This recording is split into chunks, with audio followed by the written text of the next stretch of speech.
The air inside Galactic Embassy Station Theta 7 smelled different today. Hana noticed it the moment she stepped into the diplomatic hall. It was sharp and wild, like the scent of a thunderstorm mixed with something animal.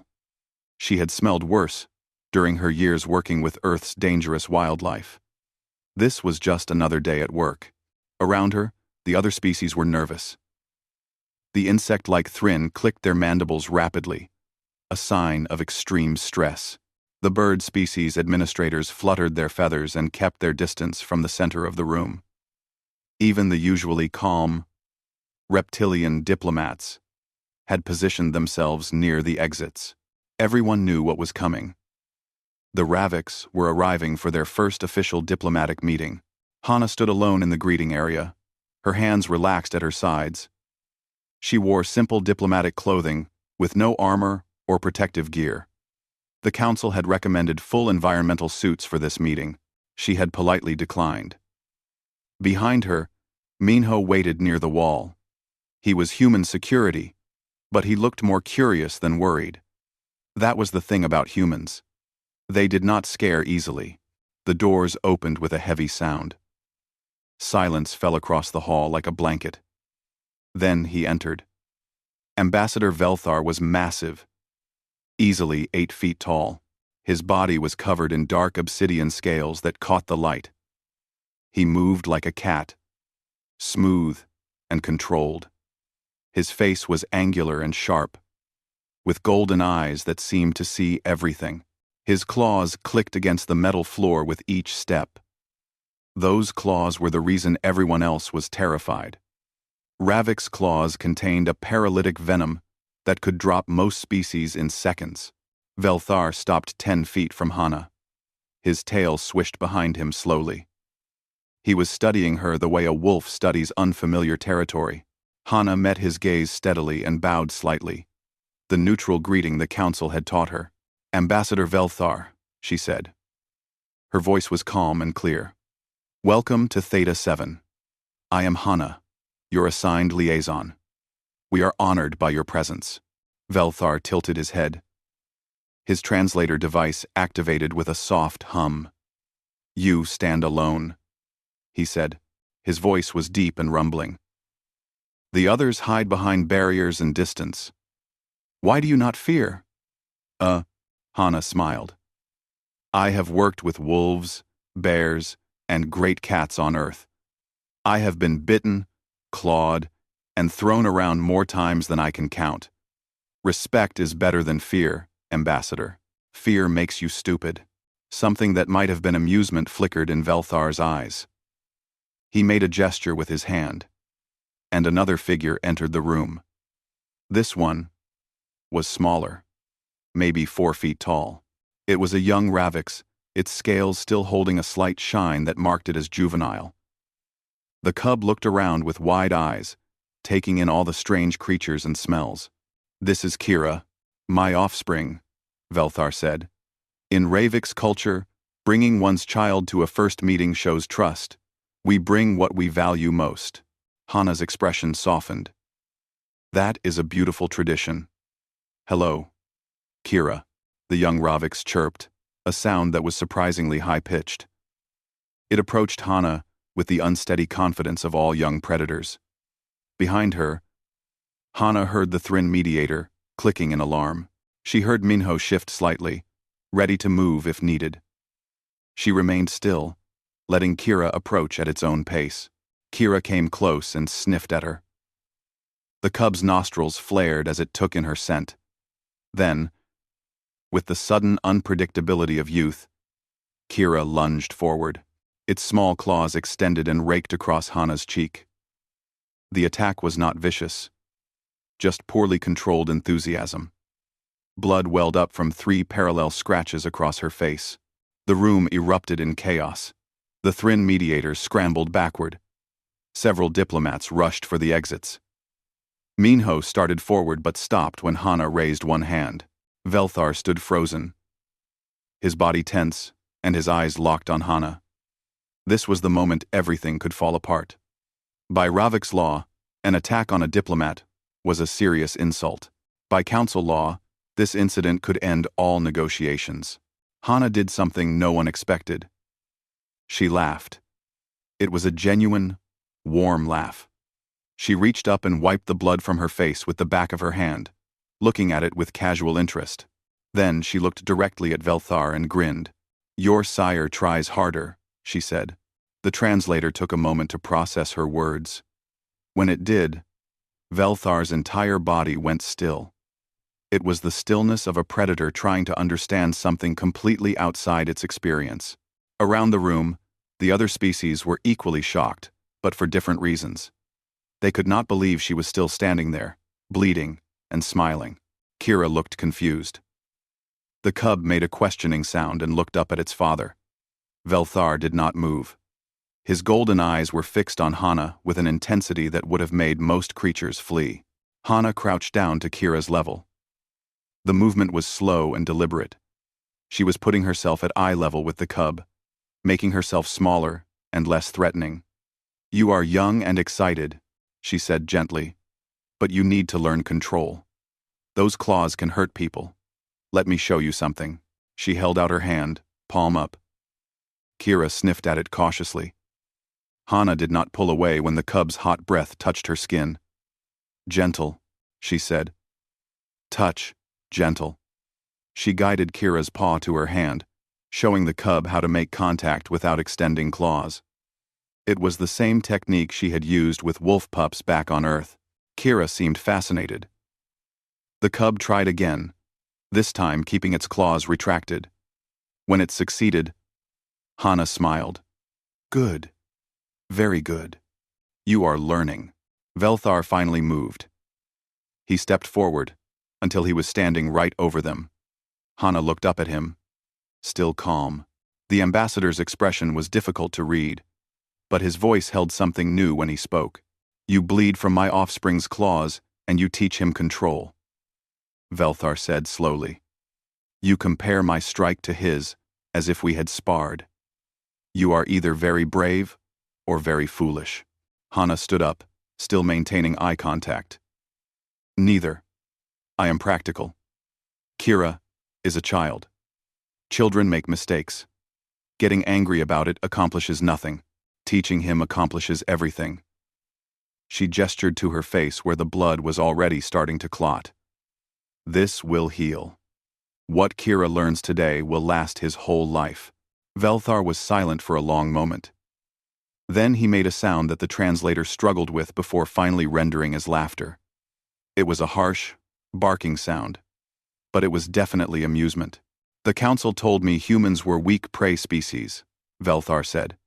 "They said you were soft and easily frightened. They were wrong. Very wrong," Hana agreed. She pulled a cloth from her pocket and pressed it to her face. "We have faced predators since we walked upright. We learned to understand them, work with them, even befriend them. Your claws do not frighten me, Ambassador. Neither do you." Velthar's tail swished again, faster this time. "Then perhaps we have much to discuss. I find myself very curious about these humans who laugh when they bleed." Behind them, Minho finally relaxed and shook his head with a small smile. This was going to be an interesting assignment. Doyun pressed the medical scanner against Hana's cheek and frowned at the readings. The medical bay was quiet, except for the soft beeping of equipment. Hana sat patiently on the examination table while the doctor worked. "The venom should have paralyzed half your face," Doyun said. He sounded more curious than concerned. "Your body is processing it like it is nothing more than a mild irritant. Your metabolism is breaking it down faster than it can take effect." Hana shrugged.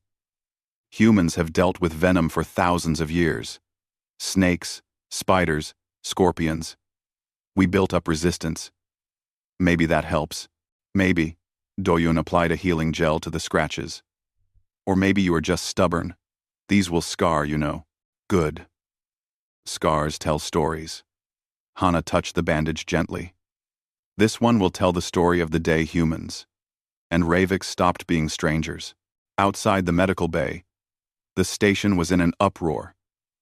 The council was holding emergency sessions. Mediator Thrin had filed 17 incident reports. Ambassador Quill, the bird-like station administrator, was demanding explanations. Everyone wanted to know why the human liaison had allowed herself to be attacked. They wanted to know why she had laughed about it.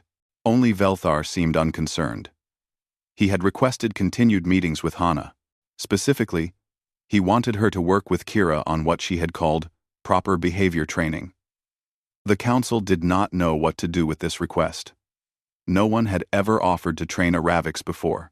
Most species tried to stay as far away from them as possible. Yuna arrived at the medical bay carrying a data pad. She was the human anthropologist assigned to study Ravix culture. She had been reading everything she could find for the past 3 hours. "I think I understand what happened," Yuna said, sitting down next to the examination table. The Ravix respect strength, but not just physical strength. They respect those who face danger without flinching. When you laughed after Kira scratched you, you showed them you did not see them as a threat worth worrying about. "I do not see them as a threat," Hana said. "Kira is a baby. Velthar is a professional diplomat. Why would I be afraid? Because they are apex predators who have conquered 12 worlds through military force," Yuna said dryly. "Because their claws contain enough venom to drop a Thrin in 3 seconds. Because their bite force can crush steel." "Should I go on?" Hana smiled. "You just described half the animals I have worked with on Earth. Apex predators are only dangerous if you are stupid around them. Respect their space, understand their body language, and do not make sudden, threatening movements." Doyun finished the bandaging and stepped back. "No promises," Hana said cheerfully. The training sessions started the next day. Velthar brought Kira to one of the station's empty cargo bays. The space had been converted into a training area with the help of station maintenance. Minho stood nearby, officially as security but mostly because he was curious. A few other humans had gathered to watch as well. Kira bounded into the room with excited energy. The young Ravix was clearly happy to be doing something other than sitting through boring diplomatic meetings. Velthar watched from the side, his posture relaxed but his eyes missing nothing. Hana knelt down and called Kira over. Hana said, "You are strong. Your claws are sharp. But strength without control is dangerous. You can hurt people you do not mean to hurt."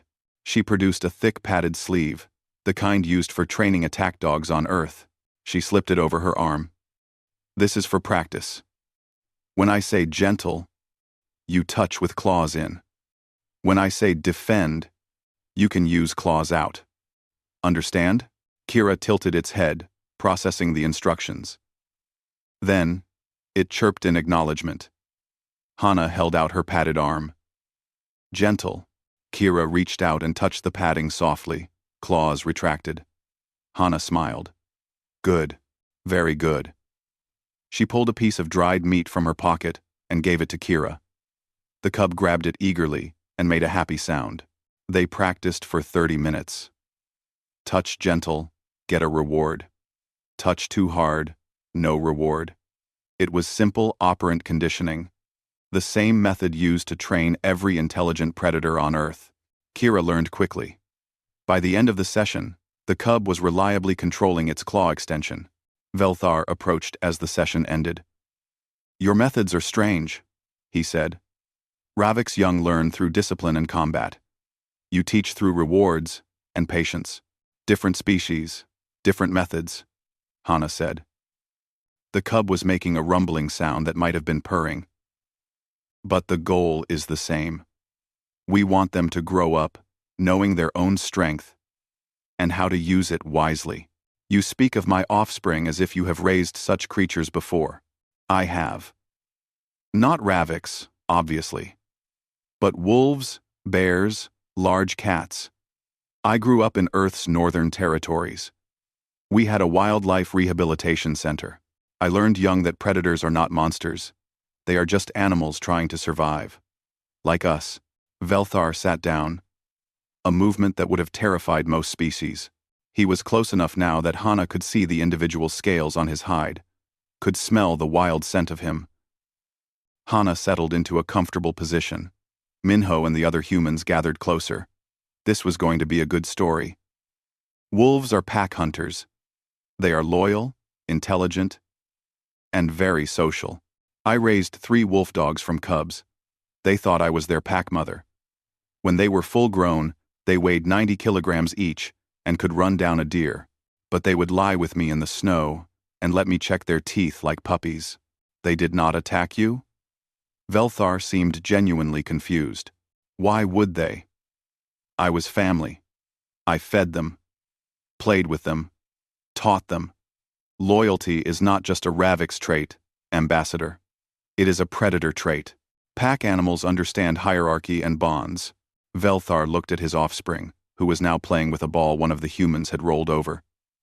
Kira pounced on it with exaggerated movements, clearly having fun. And the bears? More solitary, but just as intelligent. I helped rehabilitate injured bears. We had one, a massive male, who had been hit by a vehicle. It took months for him to heal. Every day I brought food and checked his wounds. At first he snarled and threatened. By the end, he would let me sit next to him. When we released him back to the wild, he looked back at me before leaving. I swear he was saying goodbye. One of the other humans, a young engineer named Hyun, spoke up. Humans have been living with predators for thousands of years. We domesticated wolves into dogs. We learned to read bear territory markers. We tracked lions and tigers to understand them. It is part of our history. Velthar was quiet for a long moment. When he spoke, his voice was thoughtful. The council calls your species prey. They say you are weak and soft, but you speak of living alongside creatures like my people, of raising them, teaching them. This does not match what I was told. Minho laughed. The council does not understand humans very well. We are not prey. We are persistence hunters. We do not have claws or venom or great strength, but we do not give up. We track. We adapt. We outlast. On Earth, humans used to chase prey animals for days until the animals collapsed from exhaustion. We are endurance predators. Endurance predators, Velthar repeated slowly. I have never heard this term. I have never heard this term. I have never heard this term. Most species have not, Hana said. They see we do not have natural weapons and assume we are weak. They do not see that our weapon is our mind, our ability to adapt, our refusal to quit. Velthar stood up, his movements thoughtful. I must rethink many things. The council has given me much wrong information. He called to Kira, who bounded over happily. We will return tomorrow for more training. I wish to learn more about these human methods. As the Ravix left, Minho walked over to Hana. You know what you are doing, right? You are changing how they see all of us. Hana watched the door close behind Velthar and Kira. Good. Maybe it is time the galaxy learned that humans are not what they think we are. We know. The biodome was designed to simulate natural hunting environments for various species. It stretched across 3 kilometers of the station, with forests, clearings, and even a small river system. Today it would host something unprecedented. A traditional Ravix hunt with human guests. Hana stood at the entrance with Minho and Taeyang. Taeyang was a combat instructor and survivalist, a man who had spent years in Earth's harshest environments. He looked completely relaxed, despite knowing they were about to hunt with apex predators. Velthar arrived with 3 other Ravix warriors. They were all massive, all covered in dark scales, all radiating predatory confidence. The warriors looked at the humans with curious interest. One of them, slightly larger than the others, made a rumbling sound. This is Commander Ralph, Velthar said. He believes humans will fail this hunt. He thinks you will slow us down, or run, in fear. Taeyang grinned. Then he is in for a surprise. Ralph's translator caught the words.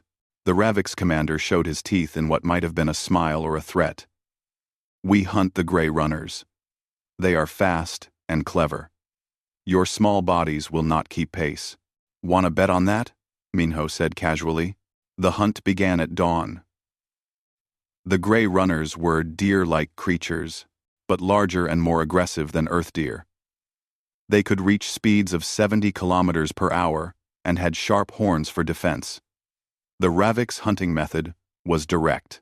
They would track the herd, single out a weak member, and chase it down with pure speed and power.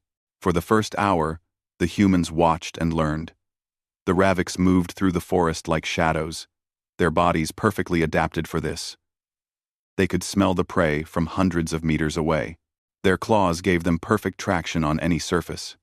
They communicated with low growls and body language. But then something interesting happened. The gray runners were faster than expected. They led the Raviks on a long chase through dense forest. After 2 hours of sprinting and climbing, even the powerful Raviks were starting to tire. Commander Routh was breathing heavily.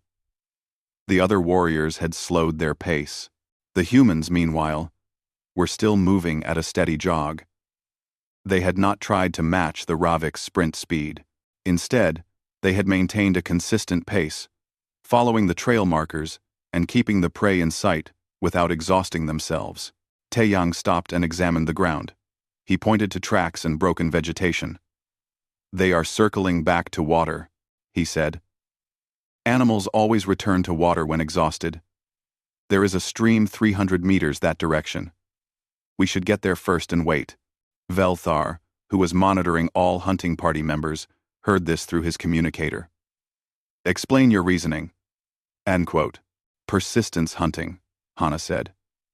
She was not even breathing hard. We do not chase until we catch. We chase until they collapse from exhaustion. The runners have been sprinting for 2 hours. They need water and rest. We predict where they will go, and we wait. This is not how predators hunt, Routh growled. This is not how your predators hunt, Minho corrected. Human predators do it differently. The Raviks conferred briefly. Then Velthar made a decision. We will try the human method. Lead us to this water. They reached the stream and positioned themselves downwind. The Raviks were skeptical, but they followed Hana's instructions on staying hidden and still. 20 minutes later, the gray runners appeared. They were exhausted, their sides heaving. They approached the water cautiously, but desperately. Taeyang signaled. The group moved as one. The Raviks provided speed and power. The humans provided strategy and coordination. Within minutes, they had successfully brought down one of the runners. It was clean and efficient. Commander Routh looked at the humans with new respect. You did not run fast, but you thought faster. Different tools for different jobs, Hana said. They were preparing to transport the kill back when alarms blared throughout the biodome. Red lights flashed. An automated voice announced a containment breach in Sector 7. Something had escaped from the specimen holding area. Velthar's communicator crackled. Station security was shouting confused reports. Something big and hostile was loose in the biodome.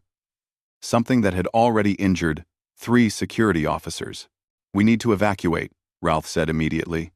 Unknown hostile in a contained space is too dangerous. But before they could move, they heard it. A roar that echoed through the trees. It was deep and filled with rage. Then, they saw it emerge from the forest. It was called a thresh beast, a species from a world in the outer rim. It stood 4 meters tall at the shoulder, covered in armored plating. With 6 limbs and a mouth full of serrated teeth, it was classified as one of the most dangerous creatures known to the Council. And it had just spotted their hunting party. Kira was with them. Velthar had brought his offspring to watch the hunt and learn. The young Raviks was frozen in fear. Standing too close to the approaching beast, the thresh beast locked its multiple eyes on the small target. Hana did not think. She moved. She sprinted toward Kira and threw herself between the cub and the monster. The thresh beast's first strike caught her across the torso, sending her flying into a tree. She felt ribs crack. Pain exploded through her body, but she had bought Velthar time to grab his offspring and pull Kira to safety. Minho and Taeyang were already moving. Minho fired his sidearm at the beast's eyes, drawing its attention. Taeyang grabbed a fallen branch as thick as his arm and moved to flank. The Ravix warriors roared and charged from three sides. The battle was chaos. The Thresh beast was strong and armored. Ravix's claws scraped against its plating, but could not penetrate easily. Taeyang struck at its joints, targeting weak points. Minho kept firing, aiming for sensory organs. Commander Ralph managed to get on top of the creature and drove his claws into its neck. Velthar coordinated them. He called out positions and weaknesses. The ambassador moved like a general, directing the fight. Hana, despite her injuries, spotted a weakness. "The belly," she gasped. "Under the front plates. It is softer there." Taeyang heard her. He rolled under the beast while it was distracted and drove his combat knife upward into the soft tissue. The Thresh beast screamed. Ralph's claws found the major artery in the neck. Together, humans and Ravix brought the monster down. Silence fell over the forest. Everyone was breathing hard. The Ravix warriors were bleeding from multiple wounds. Taeyang had a broken arm. Minho was limping, and Hana was lying against the tree, holding her ribs and trying not to pass out. Velthar approached her carefully. He knelt down, his golden eyes intense. "You put yourself between my offspring and death. You took the strike, meant for him." Hana coughed and tasted blood. She still managed a weak smile. "Could not let anything happen to my student.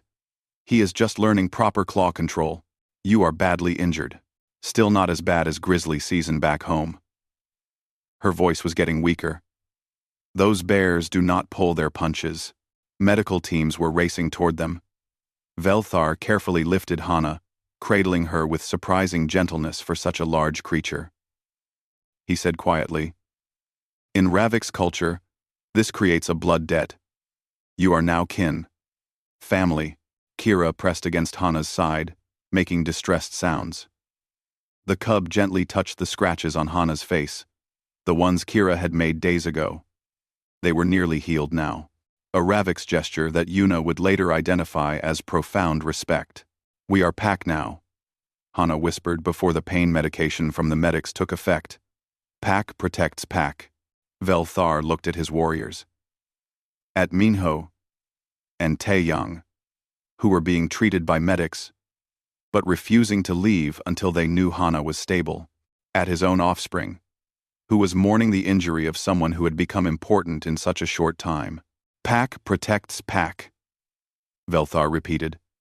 It was a human phrase, but it resonated with something deep in Ravix culture.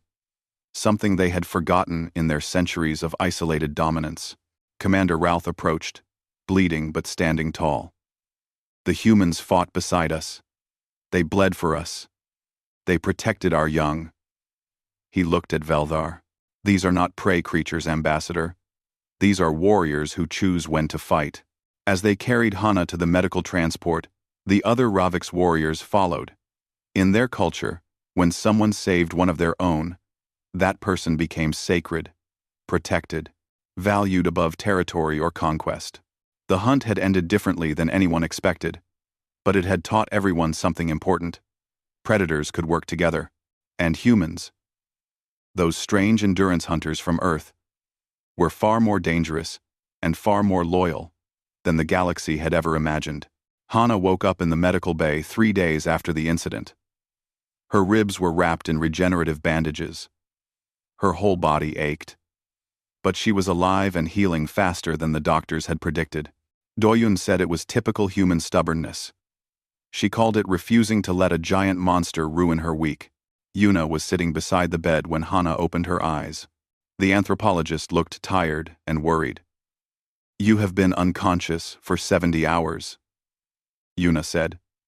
"The station has been in complete chaos. What happened?" Hana's voice was rough from disuse. "Everything. The Thresh beast escape was not an accident. Someone sabotaged the containment systems. Security is still investigating. But that is not the big problem. Yuna pulled up a data display. The council saw footage of the fight. They saw you protect Kira. They saw humans and Ravix working together to kill a Thresh beast. And now, they are terrified. Terrified? We saved lives. That is exactly why they are terrified. Yuna brought up video footage. It showed the council chamber, filled with representatives from dozens of species. They called an emergency session. They are debating what to do about humans. Hana watched the footage. Counselor Vex, a reptilian species known for their careful politics, was speaking. His voice was sharp, with barely controlled fear. The humans are dangerous, Vex said to the assembled council.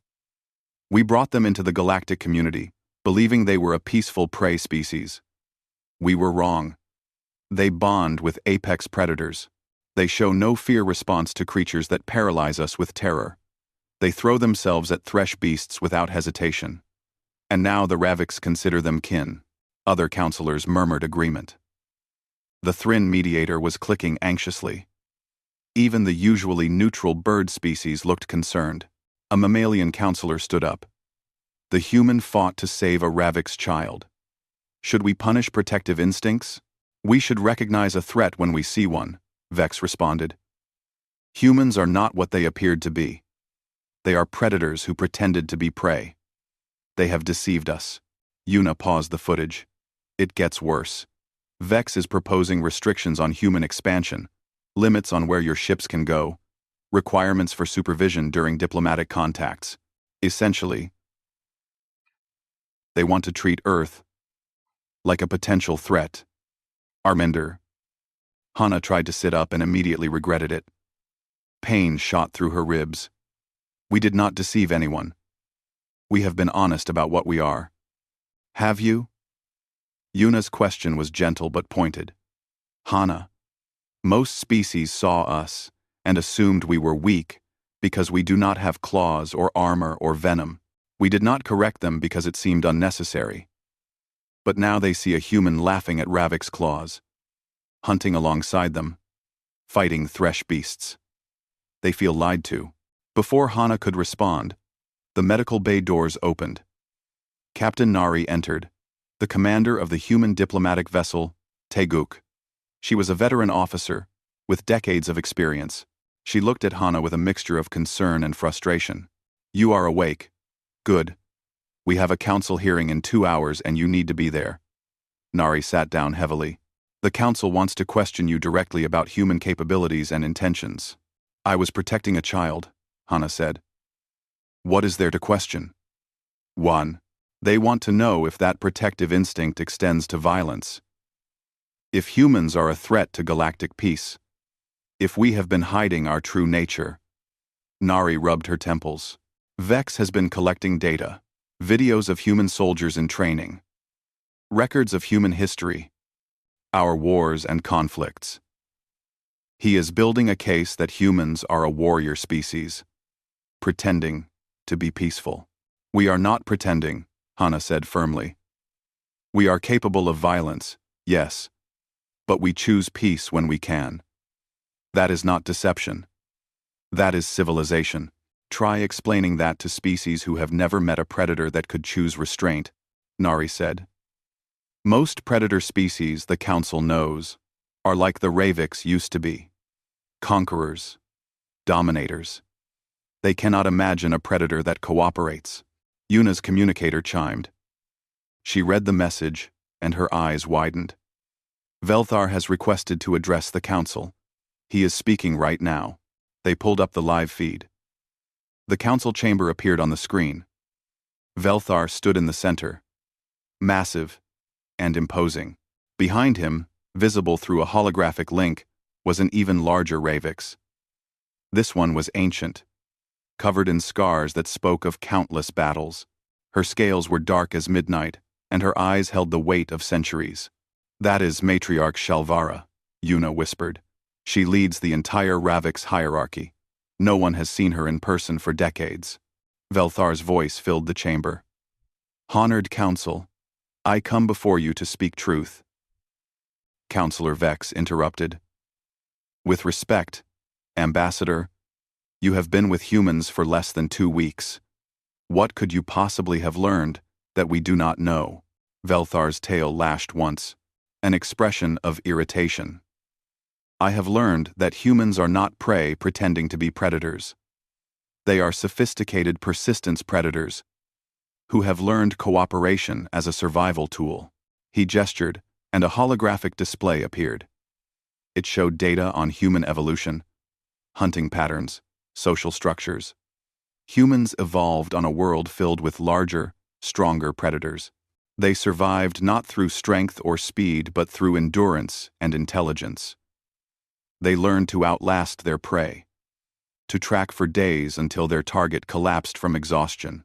This is not the hunting pattern of prey species. The council was silent. Velthar continued.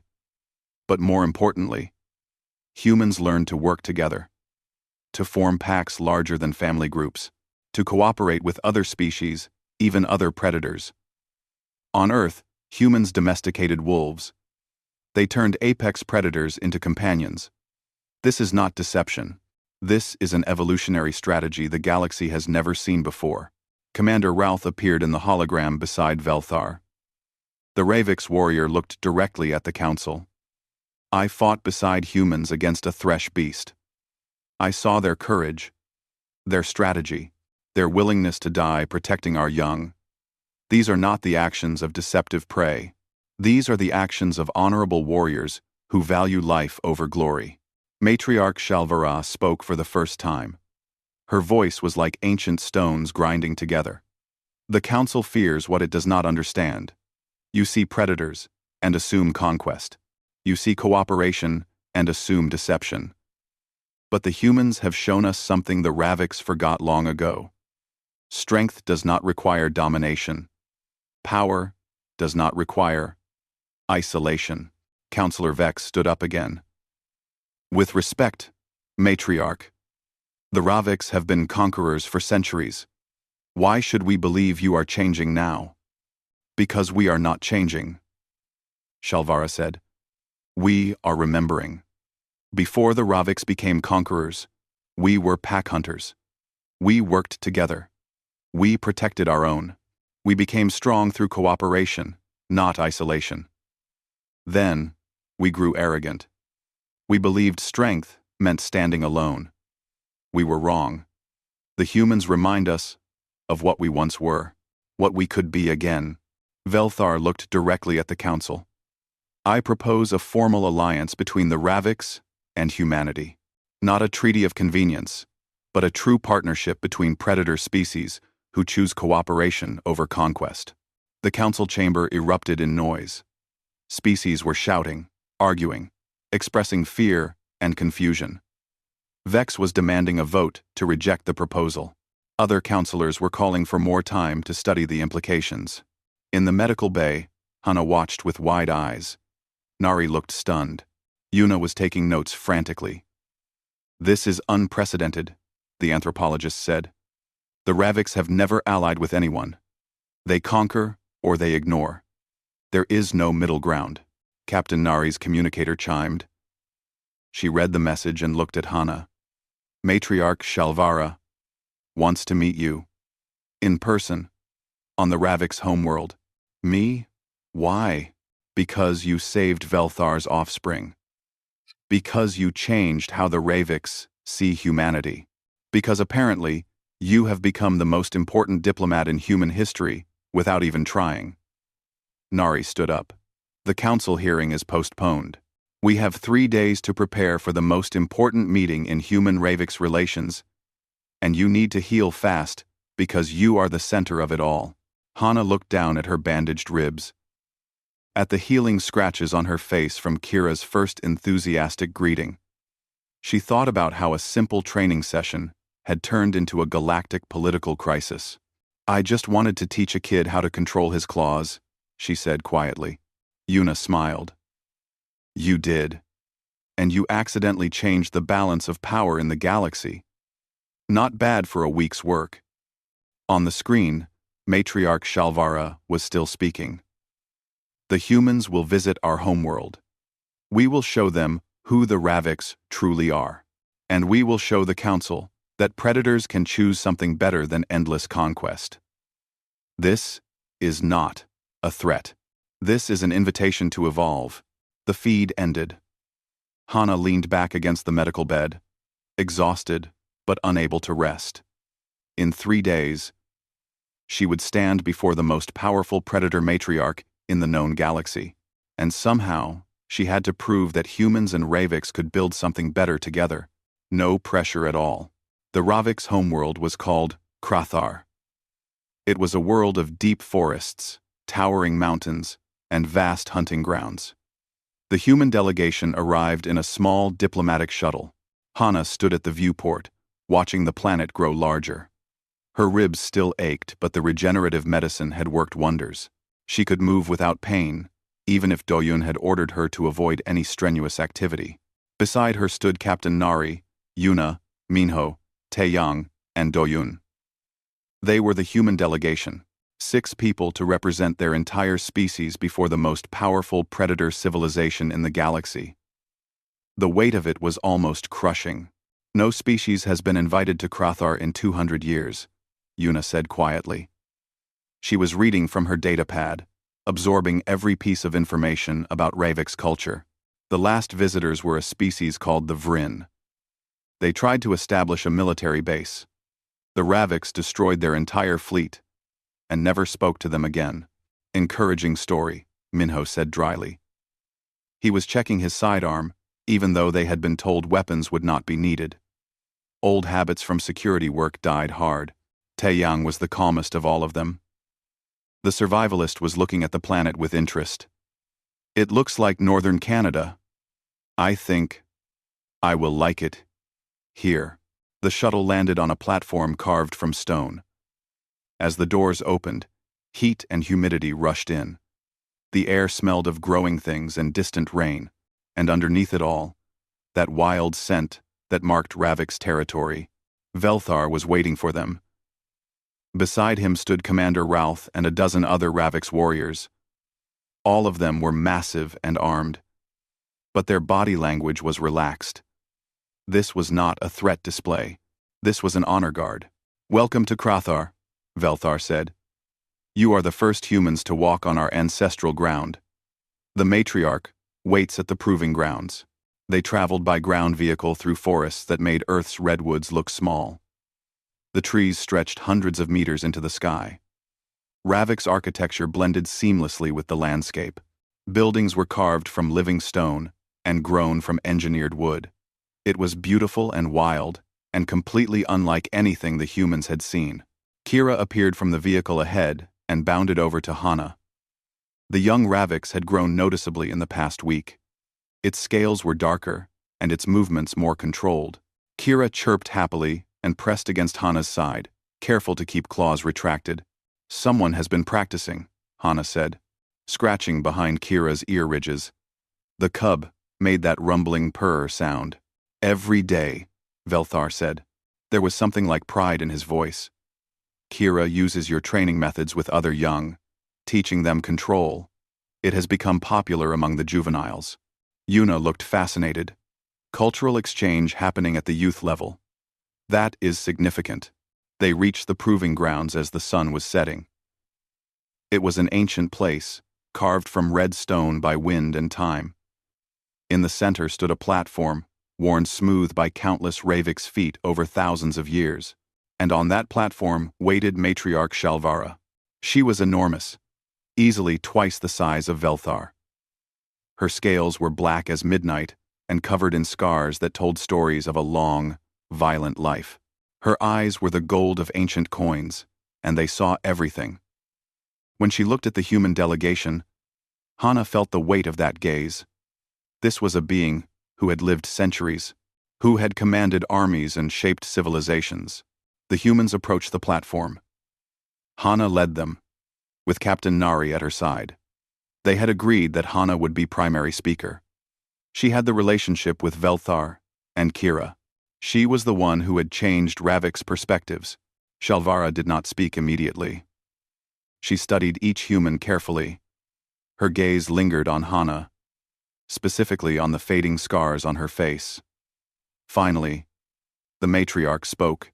Her voice was deep and ancient. "You are small," Shalvara said. "Soft-skinned. No claws. No venom. By all logic, you should be prey. Yet my finest warriors speak of you with respect. My heir's offspring has bonded with you, and you stand before me without trembling. Explain this contradiction." Hana took a breath. Everything depended on this moment. "Matriarch, we are not prey pretending to be predators. We are predators who learned a different path. On Earth, we were not the strongest or fastest. We were clever and stubborn. We learned to outlast our enemies, to think further ahead than they could, to work together in ways others did not." "Words," Shalvara said dismissively. Hana had expected this. She gestured to Yuna, who pulled up a holographic display. It showed human history. Early humans tracking prey across vast distances. Tribes working together to bring down mammoths. The domestication of wolves. The development of tools and weapons. "We survived by understanding predators," Hana said. "We learned their body language, their territory markers, their pack structures. We did not conquer them. We learned to live alongside them. Sometimes we competed. Sometimes we cooperated." Shalvara leaned forward. "You say you understand predators. Do you understand us?" "I am beginning to," Hana said carefully. "You value strength, but not just physical power. You respect courage and loyalty. You honor those who protect the pack." When Kira scratched my face, I laughed. Not because I thought he was weak, but because he was young and learning. I compared him to his father because that is how pack animals teach, through comparison and example, not punishment. The matriarch was silent for a long moment. Around the platform, Ravik's warriors watched intently. This was not just a diplomatic meeting. It was a test, a judgment. "Why did you throw yourself between my heir's offspring and the thresh beast?" Shalvara asked. "You barely knew the cub. It was not your kin, not your pack. Why risk death?" Hana touched the scars on her face. "Because Kira was my student. Because I had taught him to trust me. Because protecting the young is what adults do. It does not matter if they are human young or Ravik's young. A child is a child. You felt responsibility." "Yes. And more than that, I felt connection. Kira learned from me. I learned from him. We were becoming pack, even though we are different species. That bond meant something." Shalvara stood up. She was massive, towering over everyone. She descended from the platform and approached Hana directly. The humans tensed. Minho's hand moved toward his weapon before Taeyang stopped him with a gentle touch. The matriarch lowered her head until her face was level with Hana's. Her golden eyes stared into Hana's. "You do not fear me." "Thank you." Like Hana's. "You do not fear me." "I respect you," Hana corrected. "Fear and respect are different things. Fear makes you run or fight without thinking. Respect makes you careful and thoughtful. I respect your strength, your wisdom, your age and experience. But I do not fear you." Shalvara made a sound. It took a moment for Hana to realize it was laughter. Deep and rumbling, like distant thunder. The matriarch straightened up and looked at her warriors. "The human speaks truth. She offers respect without submission. This is what I wanted to see." Velthar stepped forward. "Matriarch, I request formal recognition of the human delegation. I propose alliance between our species." "Alliance," Shalvara repeated. She looked at Captain Nari. "Your military strength?" Nari answered honestly. "We are not conquerors, matriarch. But we are not defenseless. We have weapons and ships. We can defend ourselves. Your territorial claims? We want to explore and establish peaceful relations. We seek knowledge and cooperation. not conquest. Shalvara turned to Yuna. Your culture? Diverse, complicated, often contradictory. We have many nations, many beliefs. We argue and disagree. But we usually find ways to work together. The matriarch considered this. Then, she looked at Taeyang. You are a warrior.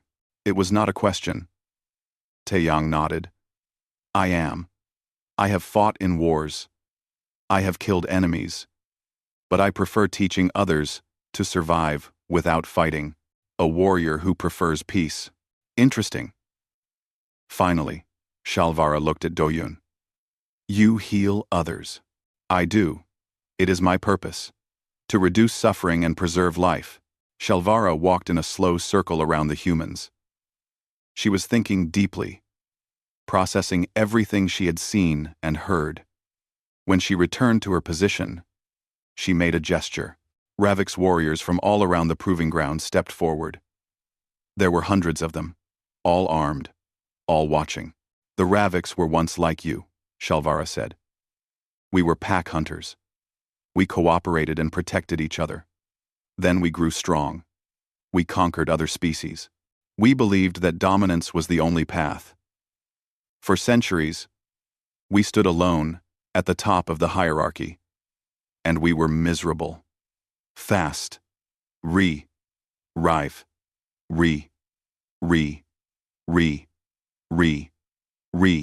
She gestured to Velthar. My heir has shown me that we lost something important. We forgot that strength without purpose is meaningless. That conquest without connection is empty. You humans reminded us of what we once were. Shalvara raised her head and spoke in a voice that carried across the entire proving ground. I, Matriarch Shalvara, leader of the Ravik's people, formally recognize humanity as equals. I grant you the title Patient Hunters. Those who understand strength without needing to prove it constantly. I propose alliance between our peoples, not as master and servant, but as two predator species choosing cooperation over competition. The Ravik's warriors roared their approval. The sound was deafening. Kira bounded over to Hana and pressed against her legs, making happy sounds. Velthar approached and placed one massive clawed hand on Hana's shoulder. You have done something no one else has, he said quietly. You have given the Raviks a reason to change. A reason to hope. Hana smiled. I just wanted to teach Kira how to use his claws properly. And in doing so, you taught all of us how to be better than we were. Captain Nari stepped forward and offered a formal human bow. On behalf of Earth and humanity, we accept this alliance. We look forward to learning from the Raviks and teaching what we can in return. Shalvara returned the bow, adapting to human customs. Come. We feast. And tomorrow, we begin planning how two predator species will show the galaxy a better way. As they walked toward the feast grounds, Minho leaned close to Hana. You realize you just changed galactic politics forever, right? Two apex predator species, in formal alliance. The council is going to lose their minds. Hana grinned. Good.